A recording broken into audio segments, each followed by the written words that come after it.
하나님 아버지, 한 주간 잘 지켜주시고 오늘도 예배 드릴 수 있게 해주셔서 감사합니다. 비록 온라인이지만 주님께 예배 드리러 왔습니다. 지금 이 시간 주님만 홀로 영광 받으시는 예배가 되게 해주시고 저희 모두가 신령과 진정으로 예배 드릴 수 있게 해주세요. 하루빨리 코로나가 종식되어 직접 교회에 나와서 하나님께 예배 드릴 수 있게 해주세요.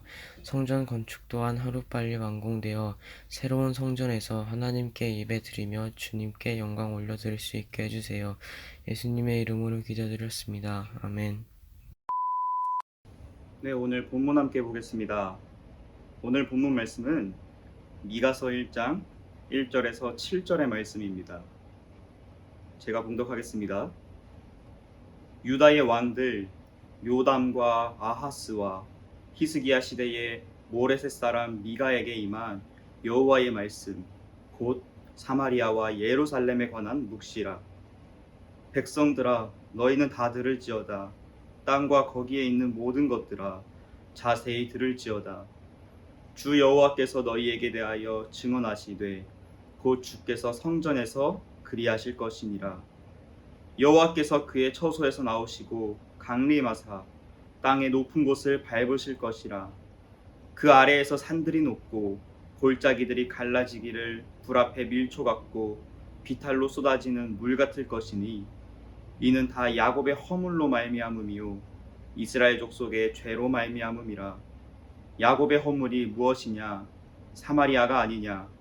유다의 산당이 무엇이냐? 예루살렘이 아니냐? 이러므로 내가 사마리아를 들의 무더기 같게 하고 포도심을 동산 같게 하며 또 그 돌들을 골짜기에 쏟아내리고 그 기초를 드러내며 그 새긴 우상들은 다 부서지고 그 음행의 값은 다 불살라지며 내가 그 목상들을 다 깨트리리니 그가 기생의 값으로 모았은즉 그것이 기생의 값으로 돌아가리라. 아멘. 오늘도 함께 예배하고 있는 여러분들을 예수님의 이름으로 환영하고 축복합니다. 여러분들은 언젠가 예수님께서 이 땅에 다시 오실 것을 믿고 계시나요? 아마 여러분들은 다 알고 있을 거예요. 예수님께서 십자가에 돌아가시고 또 다시 살아나셨고 부활하신 뒤 하늘에 올라갔다는 사실을요. 그리고 성경을 보면요, 말씀을 통해서 반드시 이 땅에 다시 오실 것을 약속하셨습니다. 그리고 그날에 예수님께서, 하나님께서 이 땅을 심판하실 거라고 말씀하셨습니다. 우리 기독교인들은요, 이 예수님의 재림을 믿고 기다리는 사람들입니다. 그런데 데살로니가 5장 2절을 보면 그날이 도둑같이 임할 거라고 말씀하세요. 이것을 정리해 보면요, 2000여 년 전에 예수님께서는 우리의 죄를 담당하여 십자가에 못 박혀 돌아가셨고 다시 살아나셨으며 또 다시 오시겠다는 말씀을 하시고 하늘로 올라가셨습니다. 언제 오시겠다고 구체적으로 말씀하시진 않았지만 분명히 다시 오시겠다고 약속하신 거예요. 그리고 그날에 의인과 악인을 구분하시고 의인들은 천국에, 또 악인들은 지옥에 들어가게 될 것입니다. 그런데 여러분들은 이 예수님의 재림을 얼마나 기다리고 살고 있나요? 아니, 예수님의 재림을 믿기는 하십니까? 지금 당장이라도 예수님께서 오실 수도 있다는 그러한 경각심을 가지고 하루하루 하나님의 말씀을 따르고 순종하기 위해 노력하고 있냐, 이 말이에요. 우리가 정말 이것을 믿고 살아간다면 지금 우리의 모습은요, 당장 하나님 앞에서도 당당해야 할 것입니다. 부끄러움이 없는 모습이어야 할 거예요. 그런데 지금 여러분들의 모습은 하나님 앞에서 당당하십니까? 오늘의 본문의 미가서는요, 죄악으로 타락한 북이스라엘과 남유다를 배경으로 하고 있습니다. 북이스라엘과 남유다가 하나님의 명령대로 살지 않고 자기들이 원하는 대로, 자기들이 살고 싶은 대로 살아갑니다.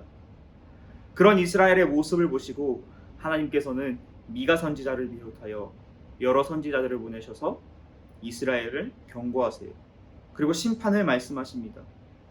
그래서 그들이 돌이키기를 원하셨던 거예요. 오늘 본문인 미가서 1장도 그런 내용입니다. 오늘 본문을 보면 미가 선지자는 이스라엘에 임할 하나님의 심판을 말하고 있습니다. 그런데 2절을 볼까요? 본문 2절입니다. 백성들아 너희는 다 들을지어다. 땅과 거기에 있는 모든 것들아 자세히 들을지어다. 주 여호와께서 너희에게 대하여 증언하시되 곧 주께서 성전에서 그리하실 것입니다. 이게 무슨 말이냐면요, 하나님께서 직접 이스라엘의 죄를 밝히시겠다는 뜻입니다. 그리고 그에 따라 이스라엘을 심판하시겠다는 거예요. 하나님의 명령을 거역하고 따르지 않는 이스라엘에게 하나님의 심판이 있을 거라는 말씀입니다. 하나님께서는요, 분명히 미가 선지자를 통해 그리고 다른 여러 선지자들을 통해 이스라엘에게 경고하셨습니다. 왜 그러셨을까요? 그들이 돌이키기를 원하셨기 때문입니다. 지금이라도 우상을 끊어내고 하나님의 말씀대로 살기를 원하셨던 것입니다. 그런데 이스라엘은 결국 회개하지 않았고 북이스라엘과 남유다 두 나라는 멸망하게 됩니다. 오늘 본문이 이스라엘에 임할 하나님의 심판에 대해서 말하고 있기는 하지만 우리가 한 가지 분명히 알아야 할 것은요, 결코 하나님께서는 이스라엘 백성을 심판하시기 위해서 미가 선지자를 통해 말씀하신 것이 아니라는 것입니다. 오히려 늦게라도 자신의 죄를 깨닫고 그 심판을 받는 것이 아니라 하나님의 구원이 그들에게 임하기를 하나님께서 원하셨기 때문에 미가 선지자를 통해 말씀하고 계신 거예요. 하나님께서는 우리를 사랑하시는 분이십니다. 그래서 우리가 죄악의 길을 걷고 있을 때 우리가 그대로 걸어가 죽기를 원하지 않으시는 분이세요. 오히려 어떻게든 우리의 마음을 돌려 천국에 들어가기를 원하십니다. 예수님께서 세상을 향해 제일 처음 뭐라고 말씀하셨습니까? 때가 찼고 하나님의 나라가 가까이 왔으니 회개하고 복음을 믿으라. 이것이 예수님의 첫 말씀입니다. 하나님의 나라가 가까이 왔으니 지금이라도 회개하고 복음을 믿으라. 제발 정신 차리고 회개하라. 하나님께로 돌아와라. 예수님께서는 말씀하신 거예요. 그런데 이 말씀은요, 오늘날에 살고 있는 우리들에게도 똑같이 적용됩니다. 예수님께서 하늘로 올라가셨어요. 그리고 다시 오겠다고 약속하셨습니다. 예수님이 다시 오시는 날은 우리 모두가 하나님 앞에 서게 되고 구원받거나 심판을 받게 될 것이에요. 그러면 지금 우리는 뭘 해야 할까요? 복음을 믿어야 합니다. 말씀을 믿어야 돼요. 그리고 말씀대로 살아야 됩니다. 그런데 문제는요, 우리는 예수님께서 언제 다시 오실지를 모른다는 사실이에요. 분명히 다시 오겠다고 말씀하셨으니까, 약속하셨으니까 오시기는 하겠는데 언제 오실지는 우리는 모른다는 거예요. 오직 하나님만 알고 계신 것입니다. 그래서 우리가 내일부터 믿어야지, 다음부터 믿어야지 하고 미루다가 혹시라도 오늘 예수님이 오시면 우리는 그대로 지옥불에 떨어지게 될지도 모릅니다. 혹시 여러분들은 아닐 거라고 생각하십니까? 하나님은요, 사랑의 하나님이시기도 하지만 정의의 하나님이십니다. 마지막 날에는 하나님께서 하나님의 정의를 기준으로 우리를 판단하실 거예요. 그리고 우리가 그 정의에 포함되지 못한다면 우리의 끝은 결국 지옥입니다. 수많은 선지자의 외침 속에서도 돌이키지 못하고 심판당한 이스라엘의 모습이 우리의 모습이 아닐 거라는 보장이 없습니다. 많은 선지자들이 하나님의 심판을 말할 때, 또 예수님께서 회개하고 복음을 믿으라고 외치실 때 그 얘기를 들은 많은 사람들 중에서 얼마나 많은 사람들이 하나님께로, 예수님께로 돌아왔을까요? 선지자들의 얘기를 듣고 많은 사람들이 정신을 차리고 하나님께로 돌아왔다면 어쩌면 북이스라엘과 남유다는 멸망하지 않았을 수도 있습니다. 그런데 그들은 결국 깨닫지 못했고 아수르와 바벨론에 멸망당했으며 또 예수님을 십자가에 못 박았습니다.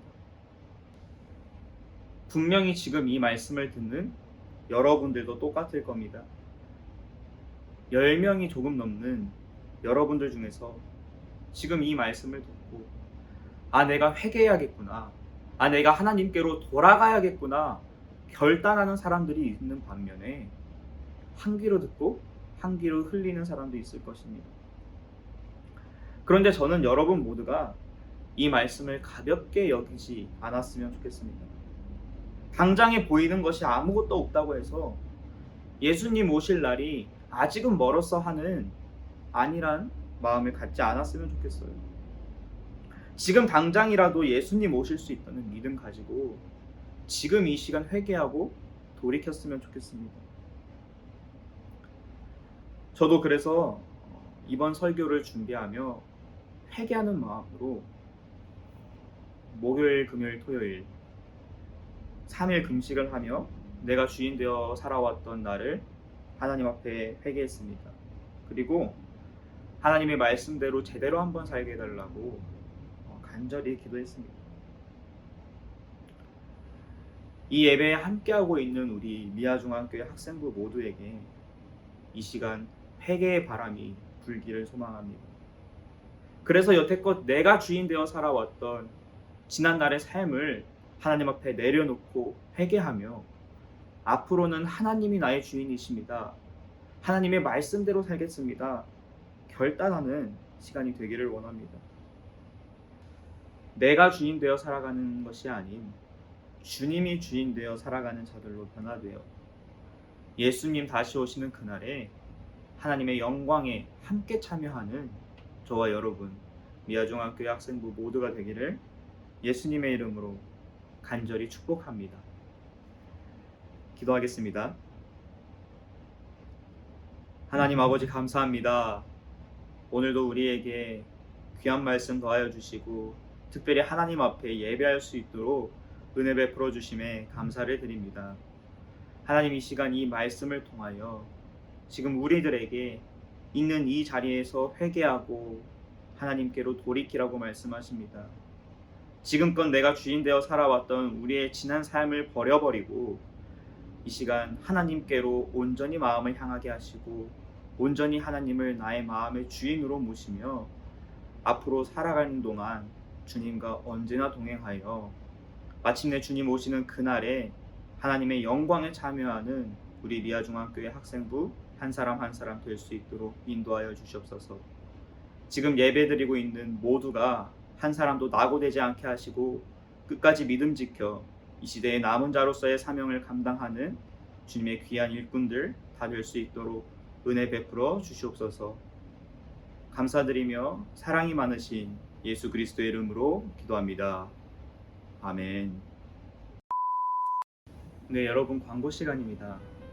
오늘도 함께 예배하고 있는 여러분들을 예수님의 이름으로 환영하고 축복합니다. 오늘도 이 영상 댓글에다가 출석과 또 설교를 통해 느낀 점을 달아주면 나중에 다 종합해서 하나의 큰 선물로 여러분에게 찾아가겠습니다. 그러니까 꼭 잊지 말고 영상에다가 댓글로 함께 해주세요. 그리고 두 번째 광고는 다음 주 특별 새벽 기도회입니다.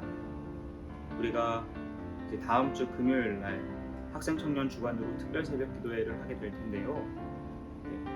우리 지금 이럴 때일수록 더욱 깨어서 기도해야 될 줄로 믿습니다. 그래서 참여가 가능한 친구들은 함께 참여해 주시면 감사하겠고요.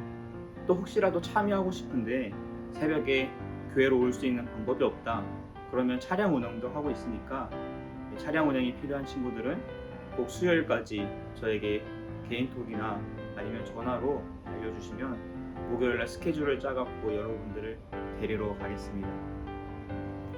네, 그리고 세 번째는 토요 모임이에요. 여러분들 요즘 토요 모임이 굉장히 위축되어 있습니다. 한 명, 두 명 들어올까 말까예요. 지금 지난주에도 제 기억에는 한 명도 안 들어왔던 걸로 기억을 하는데 여러분들의 참여가 있어야 됩니다. 그래야지 저도 힘이 나고 또 우리 미아중학교의 학생부가 하나가 되어 서로를 위해 기도하고 애쓰는 시간이 될 수 있으니까요. 꼭 토요일 5시 반 비워두시고 함께 참여해 주셨으면 감사하겠습니다. 네, 그러면 이번 한 주도 하나님과 동행하는 또 승리하는 한 주가 되기를 간절히 소망하며 우리 다음 주에 만나요. 안녕.